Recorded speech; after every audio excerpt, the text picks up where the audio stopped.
4월 23일입니다. 벌써 벚꽃들이 지고 또 자연이 다 녹음 방초로 우거지는 초여름 5월로 접어들 날도 얼마 남지 않았습니다. 우리나라는 지금도 4월 10일 총선의 후유증을 지금 수습하지 못하고 여당 야당 할 것 없이 난맥상을 이끌어가고 있습니다. 근데 어제 미국에서 파이낸셜 타임이라는 그 신문에 이틀어진 한국 경제, 이렇게 한국의 시대가 저무는가, 이렇게 주제를 단, 한국의 시대가 저무는가, 이런 주제를 단 기사가 하나 실렸습니다. 그래서 그 내용은 한국이 2차 대전 이후에 독립된 나라들 가운데서 가장 우수한 성적으로 개발도상국을 거쳐서 소위 선진국에 진입했다, 이런 말을 우리가 들은 지가 한 7, 8년 된 것 같습니다.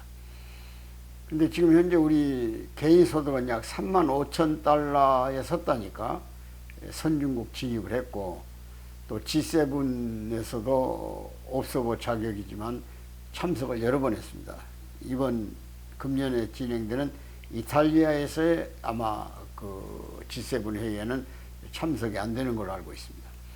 이후에 어쨌든 간에 우리 한국을 부러운 나라들이 많이 있었고, 그동안에 또 우리 K-팝, 또 여러 가지 그 K-드라마, 이런 소위 K-컬처라고 그러죠. 그리고 K-푸드까지, 대한민국의 음식까지 세계에 판을 치고, 과거에 그 넷플릭스가 작년, 재작년이죠. 그러니까 한국을 세계에 알리는 오징어 게임 같은 것도 대히트를 쳤습니다. 우리는 BTS, 방탄소년단만 가지고 있는 것이 아니고 여러 분야에서, 다양한 심층 분야에서 우리 문화의 저력을 세계에 알리고 했습니다. 특히 북한의 젊은이들은 지금 장마당 세대라고 그들도 그럽니다만은, 그들은 한국 드라마에 미쳐가지고 막 교화형을 받고 총살형을 당해도 우리 드라마를 보는 사람이 날로 늘어나고, 아마 거의 이 한국에서 만들어지는 모든 문화의 상품들이 북한을 뒤흔들고 있다 하고 말이에요. 그래서 북한은 벌써 2년 전에 반동 언어 배격법, 그러니까 남쪽의 언어를 사용하거나 남쪽의 드라마나 남쪽의 트롯을 듣는, 또는 각종 K컬처에 취해 있는 사람들을 잡아내는 소위 기찰대랑을 만들어서 사회 도처에서 도청을 감청하고 이불 속에서 보는 드라마를 추적해 가지고 어린 초등학생들까지도 교화형을 보내는 이런 엄청난 일들이 벌어지고 있습니다. 근데 갑자기 지금 물론 여러 군데에서 그런 조짐이 있었습니다만은, 이 한국의 시대가 저무는가, 그런 주제를 달고 파이낸셜 타임이 특집 기사를 실었다는 것은 대단히 의미심장하다, 그런 얘기입니다. 우리도 모르는 사이에 우리 경제, 한국 시대가 가는가, 이런 안타까운 마음이 겹쳐지고 있는 겁니다. 그래서 오늘 이 주제를 한번 다뤄봤습니다. 앞에도 말씀드렸습니다마는 정말 우리 한국인 시대는 전 세계가 인정하고 대한민국이 선진국에 진입했다. 근데 벌써 우크라이나 전쟁이 3년 접어들었고, 하마스하고 이스라엘 전쟁도 벌써 6, 7개월이 흘러갔어요. 그 금방금방 가요. 그리고 또 이번에 이란이 이스라엘 공습하고 이스라엘이 또 이란에 반격을 하고, 이런 일들이 벌어져서 중동 사태가 세계 전쟁으로 확산되지 않겠냐는 위협이 도사리고 있습니다. 또 미국은 이 반도체를 제한하는 법을 만들어서 자국 내 생산하는 반도체는 중국 시장과의 거래도 차단시키고 여러 가지 제약을 가해옵니다. 모든 제조업을 미국에서 하라는 겁니다. 자동차라든지 뭐 중요한, 지금 21세기 쌀이라고 할 만큼 반도체 시장도 미국에서 직접 생산해서 팔아라, 그런 얘기입니다. 그렇지 않으면 어떤 혜택도 줄 수가 없다, 이렇게 지금 늘어지고 있는 거죠. 한국의 자본들이 모두 다 거기 들어가야 되겠어요.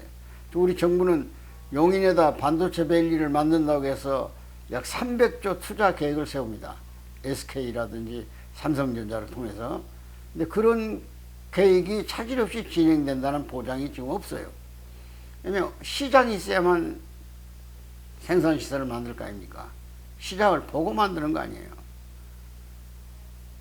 그러니까 결국은 모든 시장을 미국으로 흡수해버리면, 더군다나 미국에 지금 11월 달에 거행되는 대통령 선거가 만만치 않습니다. 지금 바이든과 트럼프 사이에 간격이 좁아졌다고 하지만은 언제든지 트럼프가 당선되지 말란 법은 없습니다. 그러니까 만일 미국의 지도자가 바뀌면 또 질서가 엄청나게 출렁거릴 거예요.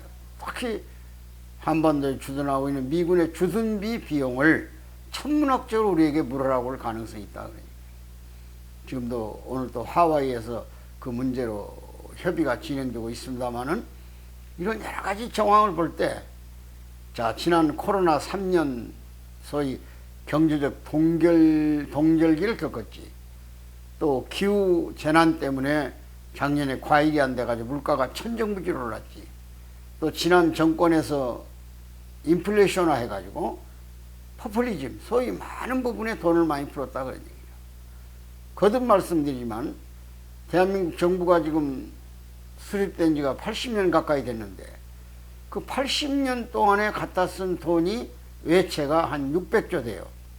근데 지난 정권 5년 동안에 400조를 더 차용해다 써서 1000조가 됐고, 또 이 윤석열 정권도 2년 동안에 한 113조를 더 차용해다 썼어요. 그러니까 1113조, 이렇게 많은 돈이 지금 외채로 우리 국민의 부담을 주고 있는 겁니다. 이 한국전력만 해도 잘 아시다시피 탈원전이라는 이름 밑에서 원전을 가동을 중지시키고 이래가지고 한전이 지금 짊어진 빚이 203조인가 그래요. 어떻게 이걸 해결해 갈 것이냐. 이런 문제들을 안고 우리는 지금 서 있는 겁니다. 반도체 시장이 또 좁아지면서 삼성전자가 적자를 계속 내다가 이제 겨우 흑자 반전을 했어요.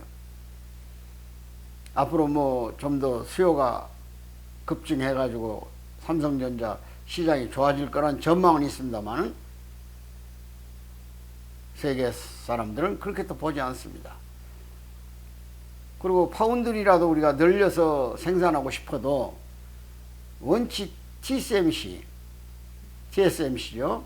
대만의 반도체 공장 시장의 68%를 가지고 있어요. 우리 삼성전자가 한 12% 정도. 그러니까 그 부분도 지금 대만의 흡수력에 말려가지고 천문학적 돈을 들여서 생산시설을 늘릴 수 있는 것이냐 하는 문제 때문에 경쟁의 압박을 받고 있어요. 그리고 이 파이낸셜 타임즈는 첫 번에 거론하기를 2012년 대한민국의 제품은 240여 가지가 세계 시장에서 우위를 달렸다는 겁니다. 근데 작년 2023년에 보니까 한국 제품이 세계에서 가장 시장성을 갖고 있는 제품은 4개에 불과하다는 거예요. 그러니까 모두가 추격당했다 그래요. 중국에 추격당하고 또 일본이 제기하고 있고 여러 가지 주변 나라들에게 위협을 받아가지고 우리가 특화돼가지고 세계 시장을 점령할 수 있는 비율이 높은 것이 4품목밖에 없다는 거예요. 이게 바로 한국의 위기진단이라는 거예요. 정신 바짝 차려야 할 것 같습니다. 생산 인구는 줄어들고 저출산 국가 아닙니까? 세계 OECD 국가의 최하위잖아요. 자살률은 높아지고 근로의욕이 점점 떨어져서 경쟁력이 추락해 버렸다 그러죠. 그것을 뒷받침해주고 정책 개발을 통해서 새로운 힘을 불어내야 할 정치는 속된 말로 개판을 치고 있다 그런 얘기예요. 국민의 준엄한 심판이 있었음에도 불구하고 아직도 자극을 못하고 있어요. 국회가 범죄인들의 집단 같아요. 사회 정의가 완전히 소멸돼 가지고 죄배를 불법이 자행된 국회의원을 뽑아요.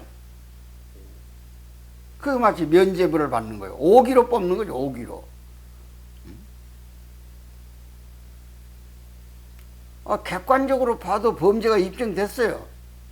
새마을금고에서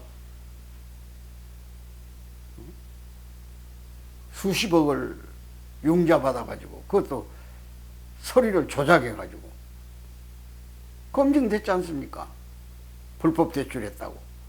아파트를 사가지고 거기서는 이윤을 남기고 그런 부당한 편법을 써서 서민을 울린 그런 지도자를 국회의원으로 당선시키고 역사를 왜곡해가지고 일제강점기에 성상납을 했다는 이런 그 명문대학을 추락시킨 이런 사람을 당선시킨다 그런 얘기예요. 그러니까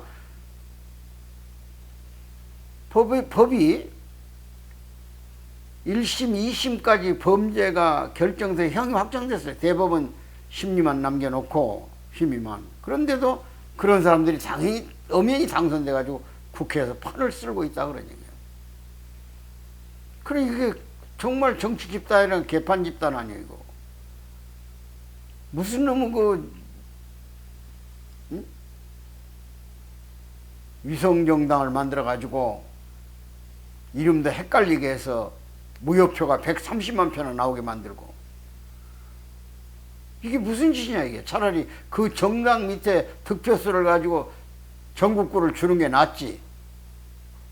위성비례, 연동비례인가를 준연동비례인가 이런 이름도 회개한 법을 만들어 가지고 선거법을 만들어서 사람을 혼란시키는 이런 불행한 나라가 추락하는 현장의 모습으로 나타나 있다 그런 얘기입니다. 참으로 우리 한국 경제가 어떻게 갈는지 이 파이낸셜 타임이 굉장히 세밀하게 지적해 놨어요. 정치가 발목을 잡는다는 게 경제 발전을. 자연의 순리에 따라서 물가가 오를 수 있고 내리는 거고 또 인플레이션 때문에 돈을 많이 풀어놓으면 돈 가치가 떨어지니까 물가는 오르는 거고 또 재난에 의해서 곡물이 안 되거나 과일이 덜 수확이 되면 물가는 오르는 거예요. 그럼 그걸 정부는 조절해야 돼요. 비축미를 풀든지 비축 과일을 내놓든지 수입 물량을 늘리든지 해서 시장을 조절해 가야 하는데 정치가 이게 사람 인선안을 놓고 이렇게 헤매고 있으니 참 기가 막히다 그런 얘기입니다. 지금 국무총리를 못 찾아가지고 며칠째 헤맵니다.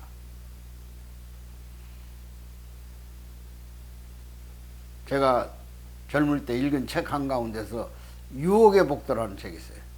프랑스의 계몽사상가 볼테르라는 사람이 쓴 책이에요. 유혹의 복도. 아주 적은 책입니다. 아시아의 조그마한 나라, 그 나라 이름을 뭐 나자른가 이렇게 다뤄놨어요. 거기가 아주 부패해가지고 왕이 도저히 통치 능력이 안 돼요. 사람을 못 찾아요. 강요 하나를 선적할 수가 없다 그런 얘기예요. 전부 부패하니까. 그래서 탄식을 하고 있을 때 결론을 내립니다. 나라를 해체해야 되겠다고.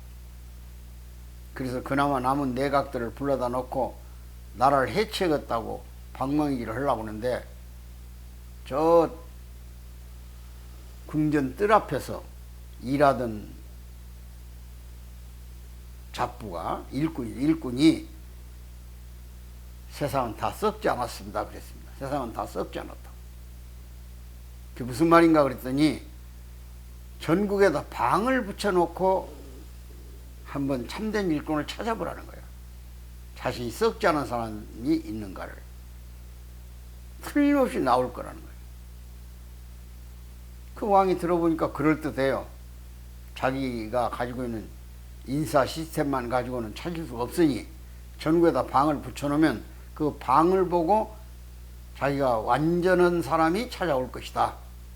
청렴결병한 사람이. 한 100여 명이 찾아왔어요. 정말로. 방을 붙였더니. 그래서 한 사람을 뽑자. 한 사람을. 그래서 생각이 낸 것이 지나가는 길목에다가 안에 들어가서 광장에 춤을 추는 무도장을 만들어 놓고 그 무도장으로 들어가는 길목에 각종 보물을 다 진열했다 그런 얘기예요.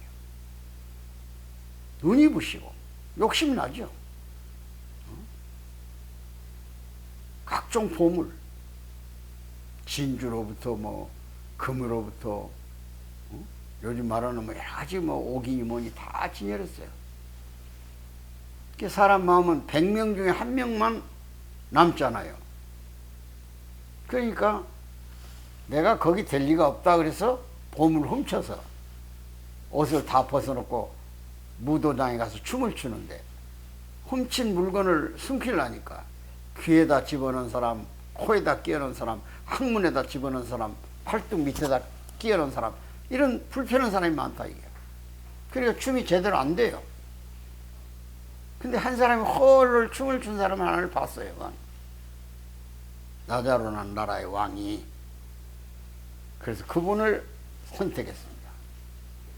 그래서 정말 청렴한 사람이 있구나. 그 일꾼의 말대로 그분을 선택해서 나라를 깨끗하게 바로잡았다는 그 유명한 소설이 불란서 계몽시대, 엄청나게 부패한 시대죠. 볼테르라는 계몽사상가가 그 책을 통해서 세상을 밝히고자 했어요. 어느 시대나 썩은 나라에는 반드시 그런 좋은 또 제도가 생기는 겁니다.